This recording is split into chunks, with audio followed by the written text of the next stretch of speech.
하나님 말씀 보시겠습니다.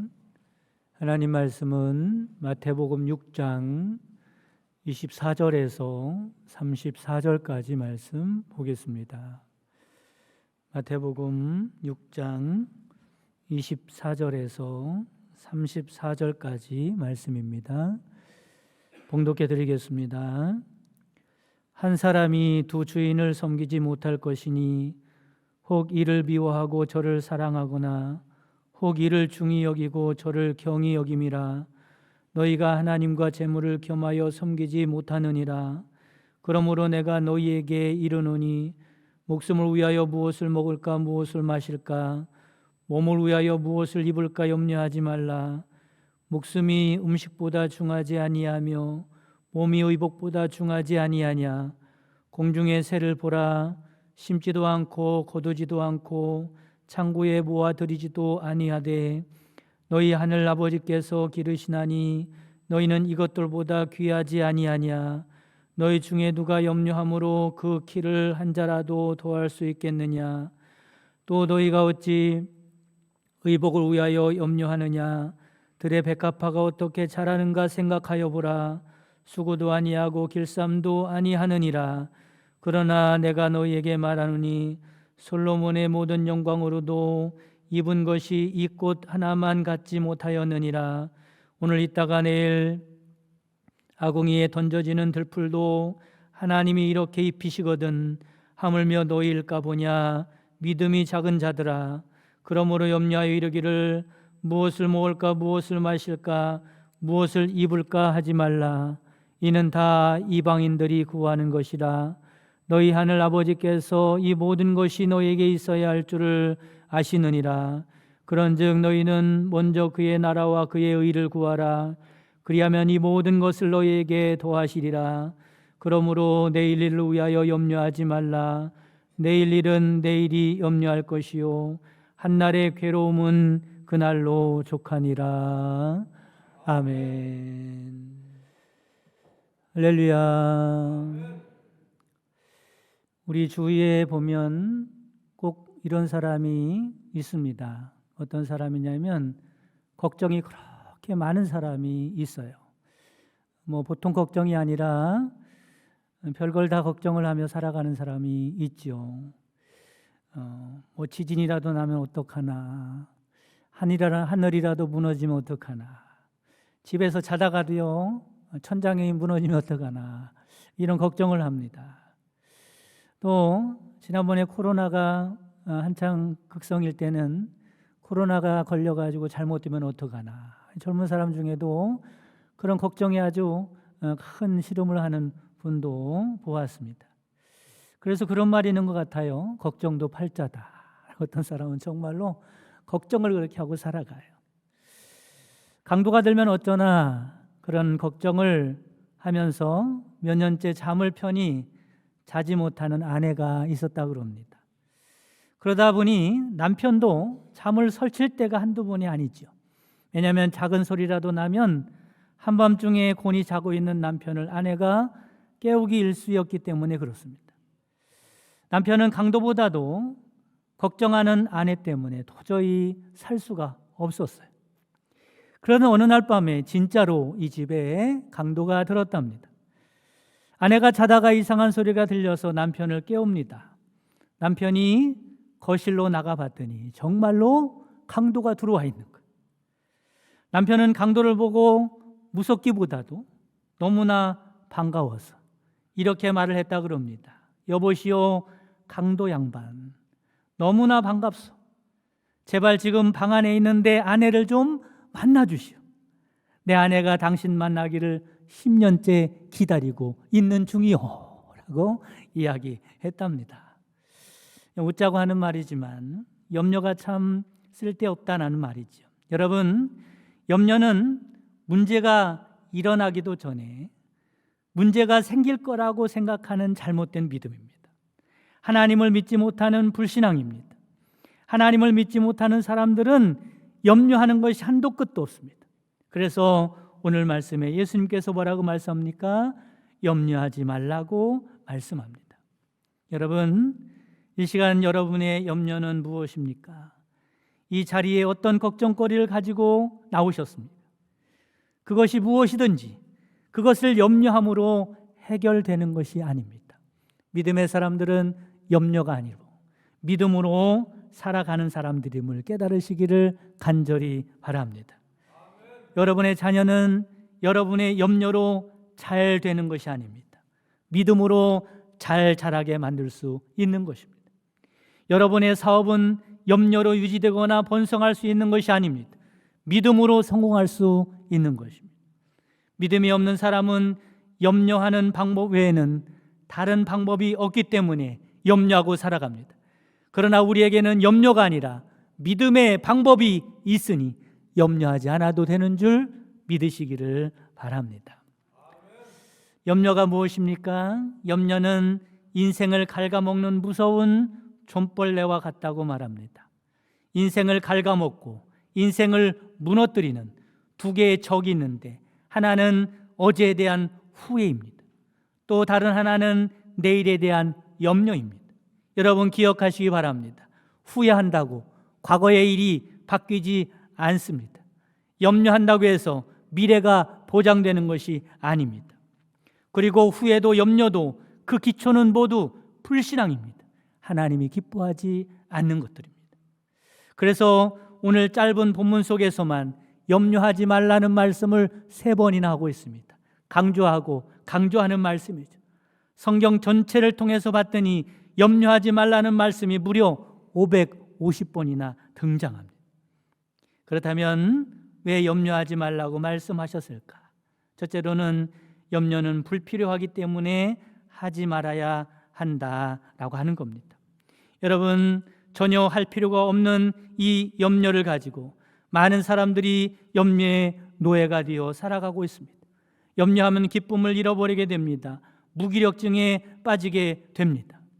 이 세상에 염려로 문제를 해결했다는 사람은 한 사람도 없는데 모든 사람들이 염려에 빠져 있습니다. 그래서 27절에 뭐라고 말씀합니까? 너희 중에 누가 염려함으로 그 키를 한 자라도 더할 수 있겠느냐? 염려해야 소용없다는 거예요. 염려해봤자 네 키를 한 자라도 더할 수 있는 일이 일어나느냐? 얼마나 확실한 말입니까? 그리고 너희 중에 누가 염려함으로 그 키를 한 자라도 더할 수 있느냐 말씀하실 때 그 키는요, 그 옆에 숫자가 써 있고 각주가 달려 있습니다. 성경 밑에 보면 그 각주에 뭐라고 써 있어요? 혹 목숨을 이라고 써 있습니다. 이 말은 이렇게 바꿀 수 있다는 거죠. 내가 염려함으로 내 목숨을 1시간이라도 더 연장할 수 있겠느냐, 이런 말씀입니다. 염려하여 목숨을 연장하기는커녕 수명이 단축되지 않으면 다행입니다. 여러분, 염려는 불필요함을 알고 염려하지 않고 살기를 간절히 바랍니다. 염려의 문제를 해결하기가 참 어렵습니다. 그런데 아시랭크라고 하는 사업가는 염려의 문제를 해결하고 살았던 사람입니다. 이 사람은 사업을 하기 때문에, 한 회사의 사장이기 때문에 걱정되는 일이 얼마나 많은지 모릅니다. 너무 걱정에 시달리다 보니까 다른 일을 제대로 할 수가 없었어요. 그래서 이 랭크가 이런 생각을 합니다. 염려를 매일매일 하지 말고 염려를 하루에 잡아서 그 한 날에만 염려하고 다른 날은 염려하지 말자, 이런 생각을 하게 됩니다. 그래서 그는 아이디어를 내기를 토요일을 염려하는 날로 잡고 염려 상자를 하나 만들어 놓습니다. 그리고 일주일 동안 염려거리가 있으면 그 쪽지에다가 염려거리를 써놓고 그 상자에 집어넣는 거예요. 하나님, 이 염려를 잠시만 맡아주시기 바랍니다. 제가 토요일 날 꺼내서 한꺼번에 다 염려하겠습니다. 그렇게 기도를 하는 겁니다. 드디어 토요일이 되었습니다. 염려 상자를 개봉했는데 이 랭크는 크게 놀라게 됩니다. 왜냐하면 염려거리라고 생각되었던 문제들 가운데 40%는 다 해결이 되어 있더라는 거예요. 그동안 일주일 동안 쌓아놓은 염려거리라고 놓았던 것들이 40%는 다 이미 해결되었더라는 겁니다. 25%는 지나고 보니까 별로 대수롭지 않은 문제들이었고, 또 25%는 염려거리가 아닌데 내가 착각해서 염려거리라고 생각하고 놓았던 것들입니다. 나머지 10%는 어떻게 됐을까요? 그 다음 날 주일에 가서 하나님 앞에 그 염려거리를 맡기고 기도했더니 하나님께서 그 염려거리를 해결해 주시더라라고 하는 거죠. 여러분, 이처럼 염려는 우리 인생에 불필요한 것임을 깨달으시기를 바랍니다. 다음은 염려는 해롭기 때문에 하지 말아야 합니다. 염려는 무익하고 불필요할 뿐만 아니라 한 걸음 더 나가서 염려가 우리를 해롭게 만드는 겁니다. 염려라는 말은 성경 원어로 찾아봤더니 그런 뜻을 가지고 있어요. 쪼갠다, 갈라낸다, 이런 말과 마음이 합쳐진 단어입니다. 그러니까 염려는 무엇입니까? 우리의 마음을 갈라놓습니다. 우리의 마음을 쪼개놓습니다. 쉽게 말씀드리면 염려가 우리 마음을 무너뜨리고 부서지게 만드는 겁니다. 그러니 염려로 마음이 부서진 사람이 뭘 할 수 있겠습니까? 염려로 마음이 무너진 사람이 무슨 소망이 있겠습니까? 영어로 봤더니 염려의 어원은 이런 뜻을 갖고 있더라고요. 짐승의 이빨로 목을 물어뜯어 질식시킨다, 이런 끔찍한 뜻을 가지고 있습니다. 염려에 몰린 사람은 짐승에게 목을 물려 뜯긴 것처럼 무기력해집니다. 염려에 물린 사람은 서서히 죽고 말 것입니다. 그러므로 염려를 이겨내야 한다라고 하는 것이죠. 그런데 문제는요, 어떻게 염려하지 않고 살아갈 수 있을까라고 하는 게 문제입니다. 이 험악한 세상에 염려하지 않을 수 있는 비결이 있을까? 여러분, 염려라도 하고 있어야, 걱정이라도 하고 있어야 살 것만 같은 세상이 이 세상입니다. 그런데 여러분, 염려하지 않고 살아갈 수 있는 방법이 오늘 말씀에 나오고 있습니다. 오늘 본문 말씀을 잘 보면 특별한 형태로 구성되어 있다는 것을 알 수 있어요. 염려하지 말라는 단어가 3번 나옵니다. 25절, 31절, 34절에 나오죠. 그런데 눈여겨 관찰해 보면 이 세 구절은 하나같이 그러므로라고 하는 단어로 시작하고 있는 겁니다. 이런 뜻이죠. 그러므로 염려하지 말라. 그러니까 이 세 절 앞에는 각각 무엇이 나오겠습니까? 염려하지 말아야 할 이유가 3번 나오는 거예요. 그러므로 염려하지 말라. 염려하지 말아야 할 이유에 대해서 말씀하시고 그러므로 염려하지 말라. 염려하지 말아야 할 이유에 대해서 말씀하시고 그러므로 염려하지 말라. 이렇게 3번 말씀하시는 겁니다. 그러면 염려하지 말아야 할 이유가 뭐가 있을까? 첫째로는 우리가 하나님께 마음을 정했기 때문에 염려하지 않고 살아도 됨을 믿으시기를 바랍니다. 25절에 그러므로 염려하지 말라, 그 앞에 내용에 봤더니 24절에 한 사람이 두 주인을 섬기지 못할 것이니 둘 중에 하나를 선택하고 살아가는 것. 혹 이를 미워하고 저를 사랑하거나 혹 이를 중히 여기고 저를 경히 여기므라. 너희가 하나님과 재물을 겸하여 섬기지 못하리라. 하나님을 주인으로 삼을 수도 있고 재물을 주인으로 삼을 수도 있다는 거예요. 그런데 우리는 누구를 주인으로 삼았다는 거예요? 너희들이 하나님을 주인으로 삼았으니 염려하지 말고 살아가도 된다고 말씀을 하고 있는 겁니다. 여기서 재물은 세상을 대표하는 상징적인 물질입니다. 그러니까 너희는 세상과 하나님 중에 하나님을 주인으로 정한 사람이 아니냐, 하나님을 주인으로 삼은 사람이 아니냐, 그러니 염려하지 말라는 겁니다. 하나님을 주인으로 삼고 살아간다는 말은 하나님의 가족이 되었다는 말입니다. 여러분, 하나님의 가족은 하나님이 책임지시는 줄 믿으시기를 바랍니다. 그러므로 내 인생은 하나님이 책임져 주신다는 믿음을 가지고 염려를 하지 말고 살아가라고 말씀합니다. 그런 말씀을 한번 계속 보겠습니다. 25절 말씀 보면 그러므로 내가 너희에게 이르노니, 그 너희가 누굽니까? 하나님을 주인으로 삼은 너희에게 이르노니. 뭐라고 말씀합니까? 목숨을 위하여 무엇을 먹을까, 무엇을 마실까, 몸을 위하여 무엇을 입을까 염려하지 말라. 목숨이 음식보다 중하지 아니하며 몸이 의복보다 중하지 아니하냐. 목숨을 살려주신 하나님이시고 우리에게 육신을 주신 하나님이 먹을 것 안 주시겠냐는 거예요. 입을 것 안 주시겠냐는 거예요. 26절 말씀 보면 공중의 새를 보라. 심지도 않고 거두지도 않고 창고에 모아들이지도 아니하되 너희 하늘 아버지께서 기르시나니 너희는 이것들보다 귀하지 아니하냐.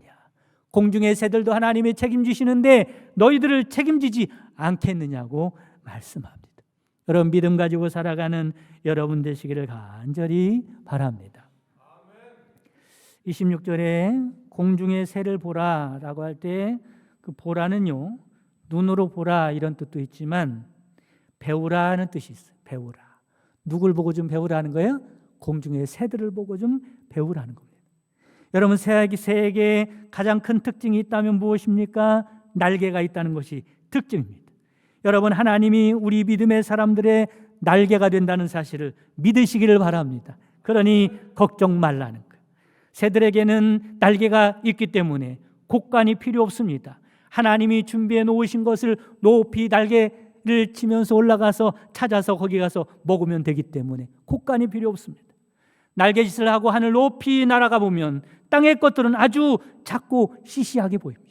여러분 믿음의 사람들이 세상 것을 볼 때는 그리 대수롭지 않습니다. 그렇게 화낼 일도 없고 그렇게 힘들 것도 없고 그렇게 그것 때문에 염려하고 걱정할 것이 없다는 말입니다.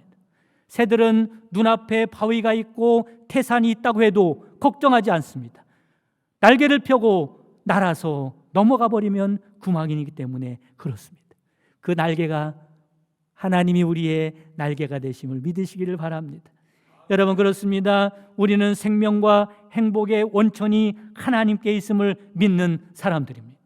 그 하나님이 우리의 아버지가 아니십니까? 그러므로 염려는 하나님의 자녀된 우리의 신분에 도무지 어울리지 않는 단어입니다. 우리가 하나님을 선택하는 그 순간에 하나님이 내 편이 되시기 때문에 이 세상에서는 염려거리가 이미 끝난 사람들임을 믿으시기를 바랍니다.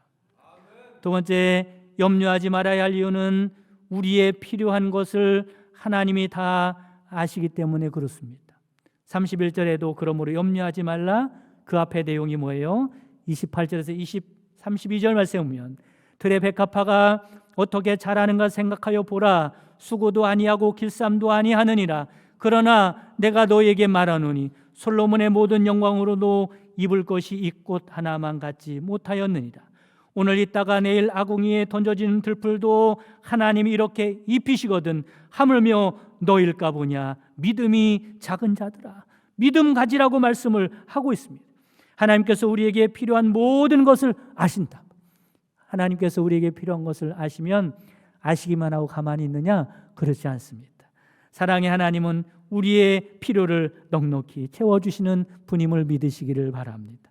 믿음 가지라는 것. 이런 말씀을 드리면 주부들은 당장 이렇게 말할 것입니다. 예수님이 살림을 안 해보셔서 뭘 모르고 하시는 말씀인데 하루를 지내면서 뭘 먹일까? 뭘 입힐까? 걱정이 얼마나 큰 걱정인지 모른다고 말할지도 모릅니다. 사실 여러분, 인간에게 의식주 문제는 참으로 중요하고 큰 문제입니다. 어떻게 보면 우리는 이걸 해결해 보겠다고 하루 종일 뛰어다니는지 모르겠습니다. 그런데 예수님은 이에 대해 뭐라고 말씀합니까? 32절에 보면 이는 다 이방인들이 구하는 것이라. 이렇게 살아가는 것은 이방인들이나 그렇게 살아가는 것이라는 것. 이런 걱정은 하나님을 믿지 못하는 불신자들이나 하는 걱정이라는 겁니다. 믿음의 사람들은 세상적인 문제를 가지고 염려하는 대신에 하나님께 가져가서 그분께 맡기는 법을 배워야 합니다. 그러면 하나님께서 그 염려를 다 거두시고 염려 대신에 하늘의 신령한 의식주로 채워주실 줄 믿으시기를 바랍니다. 그래서 조지 밀러는 이렇게 말합니다. 믿음의 시작은 염려의 끝이라는 것. 너희들이 진짜 믿음이 있다면 염려하지 않게 될 것이라는 것. 믿음의 시작은 염려의 끝이요, 염려의 시작은 믿음의 끝이라는 것. 너희들이 염려하고 있다면 믿음이 없는 것이라는 것. 너희가 염려하느냐? 너희 믿음이 죽은 것이다. 너희가 믿음을 갖겠느냐? 너희 염려가 죽을 것이다. 이렇게 말했어요. 여러분, 믿음으로 살아간다고 생각하십니까? 염려하며 살아간다고 생각하십니까? 믿음으로 염려를 이기고 살아가는 여러분 되시기를 주님의 이름으로 축원합니다. 세 번째, 염려하지 말아야 할 이유는 하나님께서 모든 것을 더하시기 때문에 그렇습니다. 34절에도 그러므로 염려하지 말라. 앞의 내용을 봤더니 33절에 그런즉 너희는 먼저 그의 나라와 의를 구하라. 그리하면 이 모든 것을 너희에게 더하시리라. 먼저 구할 것을 구하면 나머지 것들은 해결된다는 말씀을 하고 있는 것입니다. 여러분, 믿음의 사람들은 먼저 구할 것이 있습니다. 우선순위가 있습니다. 믿음의 사람들은 우선순위가 바뀐 사람들이라는 것을 아시기 바랍니다. 예수님을 믿기 전에는 세상 것이 전부였고 세상 것이 최고였고 그래서 세상 것이 우선순위였지만 예수님을 믿고 구원받고 나서는 그보다 더 비교할 수 없을 만큼 귀한 것을 발견하게 된 사람들이 믿음의 사람들입니다. 그래서 사도 바울은 이렇게 고백합니다. 나도 육체를 신뢰할 만하며 만일 누구든지 다른 이가 육체를 신뢰할 것이 있는 줄을 생각하면 나는 더욱 그러하도다. 여러분, 사도 바울이요 육체적으로 세상적으로 자랑할 게 많다는 거예요. 나는 8일 만에 할례를 받고 이스라엘의 족속이요 베냐민 지파요 히브리인 중에 히브리인이요 율법으로는 바리새인이요 열심으로는 교회를 핍박하고 율법의 의로는 흠이 없는 자라. 그러나 무엇이든지 내게 유익하던 것을 내가 그리스도를 위하여 다 해로 여길 뿐더러 또한 모든 것을 해로 여김은 내 주 그리스도 예수를 아는 지식이 가장 고상하기 때문이라. 내가 그를 위하여 모든 것을 잃어버리고 배설물로 여김은 그리스도를 얻고 그 안에서 발견되려 함이니. 할렐루야. 사랑하는 성도 여러분, 예수님을 믿는다는 것은 염려거리가 바뀐 사람들이라고 할 수가 있습니다. 왜냐하면 우선순위가 바뀌었기 때문에 그렇죠. 늘 무엇을 입을까 염려하던 사람들이 어떻게 하면 의의 옷을 입을까 염려로 바뀐 사람들입니다. 어떻게 하면 하나님의 뜻대로 살아갈 수 있을까? 어떻게 하나님의 말씀대로 살아갈 수 있을까? 어떻게 하면 하나님 앞에서 기뻐할 정결한 사람으로 살아갈 수 있을까? 염려거리가 바뀐 사람입니다.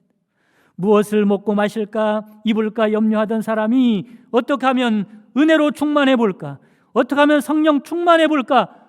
염려가 바뀐 사람입니다. 그리고 이런 사람에게 하나님이 뭐라고 말씀합니까? 그런즉 너희는 먼저 그의 나라와 의를 구하라. 그리하면 이 모든 것을 너희에게 더하시리라. 34절 말씀에는 그러므로 내일 일을 위하여 염려하지 말라. 내일 일은 내일이 염려할 것이요 한날의 괴로움은 그날로 족하니라. 여러분, 내일 일은 누가 염려한대요? 내일이 염려한답니다.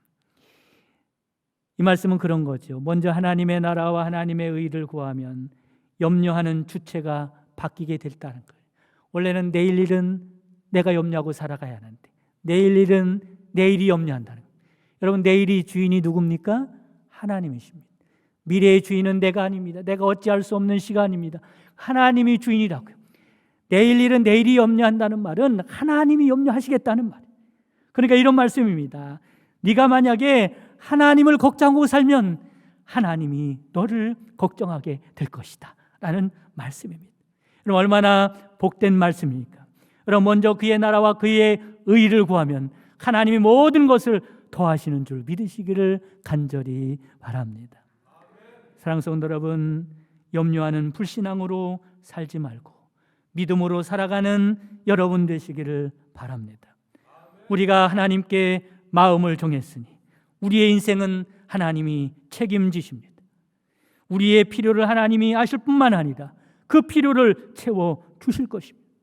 무엇보다도 세상 걱정 대신에 먼저 하나님의 나라와 의를 구하면 나머지 모든 것을 더해 주시겠다고 약속하셨습니다. 여러분, 염려하는 불신앙 버리고 믿음으로 승리하는 삶을 살아가는 여러분 되시기를 주님의 이름으로 축복합니다. 지금은 우리 주 예수 그리스도의 구속의 은총과 하나님의 크신 사랑하심과 성령님의 내주교통 충만 역사하심이 염려하는 불신앙을 버리고 믿음으로 승리하며 살기 원하는 모든 성도들 머리머리 위에와 그 가정과 사랑하는 자손들과 그 손으로 하는 모든 생업 위에 지금부터 영원까지 함께 계시기를 주님의 이름으로 축원하옵나이다. 아멘.